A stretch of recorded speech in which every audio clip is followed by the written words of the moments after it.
C'est pourquoi dans Genèse, il est celui qui t'a créé. Dans Exode, il est l'agneau pascal. Dans Lévitique, il est celui qui a été sacrifié pour toi. Dans Nombre, il est celui qui connaît chaque tribu nom par nom. Dans Deutéronome, il est celui qui est le prophète du peuple. Et dans Josué, il est celui qui t'amène de l'esclavagisme vers la terre promise. Dans Juge, il est le grand conquérant. Dans 1 Samuel et 2 Samuel, il est celui qui appelle les gens dès l'enfance. Et dans 1 roi et 2 rois, il est celui qui te donne la victoire sur les ennemis qui t'ont écrasé autrefois.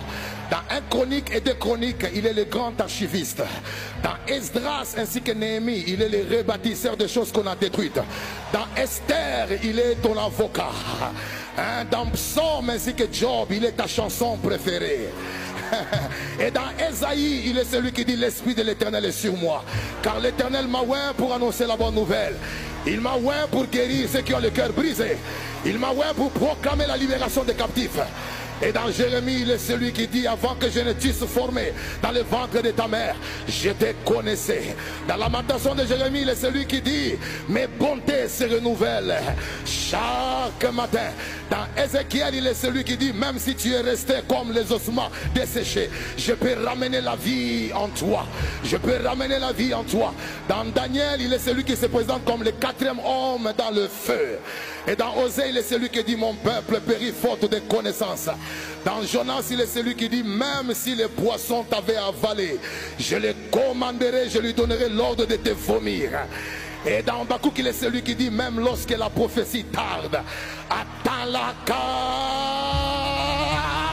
elle s'accomplira. Dans Joël, il est celui qui dit dans les derniers temps, je répandrai de mon esprit sur toutes chairs.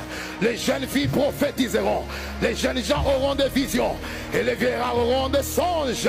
Et dans Malachie, il est celui qui dit vous verrez de nouveau la différence entre ceux qui me servent et ceux qui ne me servent pas. Dans Matthieu, il est celui qui se présente comme le roi. Dans Marc, il est celui qui se présente comme le Dieu des miracles. Et dans Luc, il est celui qui se présente comme le médecin. Ah oui, et dans Jean, il est celui qui se présente comme la gloire révélée de Dieu. Dans Actes des Apôtres, il est celui qui descend par le Saint-Esprit. Et dans Romains, il est celui qui dit je n'ai point honte de l'évangile, car l'évangile est une puissance qui sauve.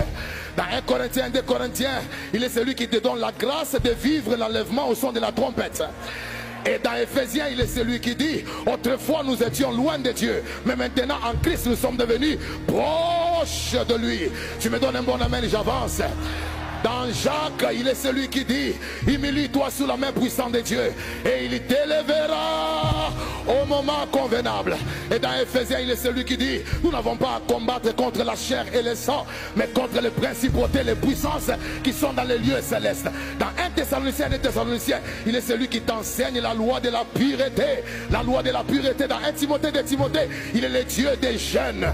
Il est le Dieu des jeunes. Il passe par les jeunes pour établir son royaume. Dans 1 Jean, 2 Jean, 3 Jean, il est le Dieu qui dit je souhaite que tu sois prospère à tous égards, qu'on prospère l'état de ton âme. Dans Jude, il est celui qui fait grâce à tout celui qui s'approche de lui comme un père responsable.